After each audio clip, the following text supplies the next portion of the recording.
lot of people out there doing fixes and repairs and factory. Alright guys, Sean over at Busted Knuckle. 2022 Grand Design Solitude upper deck flex. This is a forward living room model. So you can see we got the front cap off. Carpet or the floor pulled up. This originally came in when they were walking. This deck was popping. Okay. Dropped the underbelly and found all of the floor supports cracked and some broken completely off. Pulled the covers off. Had the standard lag bolts coming into our side runners here, going into the square wood. Again, the structure of these trailers, how it's designed, you have these beams, okay, and the lag bolt goes through that beam, and that's the upper deck, and it meets the wood that's inside of the wall, and it's supposed to sandwich that together to create extra strength, if you will. So when you guys start seeing stuff like this, that's kind of your indication that stuff's coming loose, maybe don't have all the screws. This particular unit was missing 4 of the screws on each side. Excuse me. So just stuff to be mindful of and look at. Anyways, I know there's a lot of people out there doing fixes and repairs and factory stuff and dealer stuff and yada yada yada, all this kind of stuff. I'm telling you right now, we have found that aside from rebuilding the entire upper deck, that this is the only way you're going to eliminate the upper deck flex. Okay, we take a steel bar, and I'll make another video, I'll go outside and I'll show you. We take a steel bar and we come in to the wall. Okay, there's aluminum tubes, I'll show you those. We come into the wall and we replace everything. Well, let me back up. What we do is we drill out those tubes, we take measurements, we put nuts inside of those tubes, we weld them in, and we actually run grade. And we come in to the wall. Okay, there's aluminum tubes, I'll show you those. We come into the wall and we replace everything. Well, let me back up. What we do is we drill out those tubes, we take measurements, we put nuts inside of those tubes, we weld them in, and we actually run grade A hardware to replace these lag bolts into those steel tubes, and we sandwich that wall using things that can't be blown apart or blown out by the fastener while it's traveling down the road. It's inherently a really bad design from the beginning. We're just trying to make it last. I did this on my personal trailer. It took it all away. This is now the 3rd trailer that we've done it to. I have another one right over there, that Avalanche. This isn't just a Grand Design thing, guys, so don't be thinking like, oh, Grand Design can't build a trailer, yada, yada, yada. It's a Lippert frame thing, all right?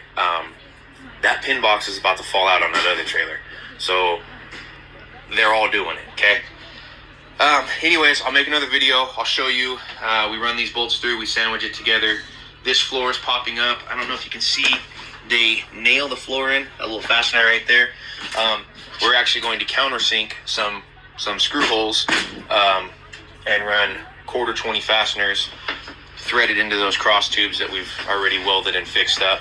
I have some pre-pictures. I'll post those. We're targeting this back up right now because we do have some clouds in the sky. So just trying to be proactive about it.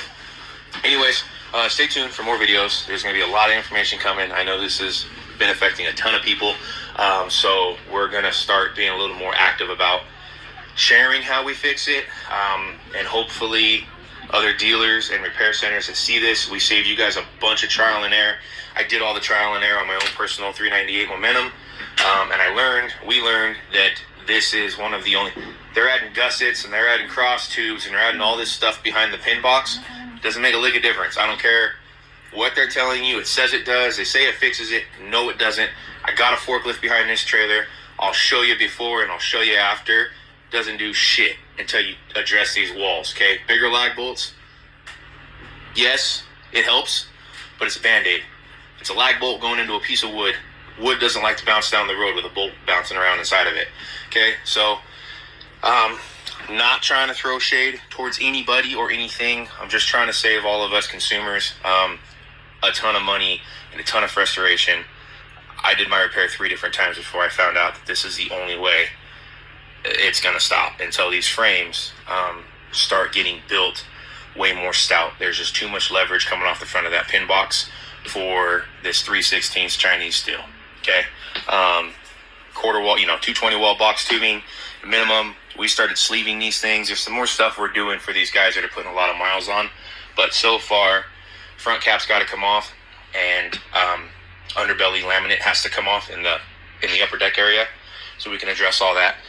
I'm just going to keep going. I don't know if this video is going to post or not for its length, but I'll show you some of the outside stuff.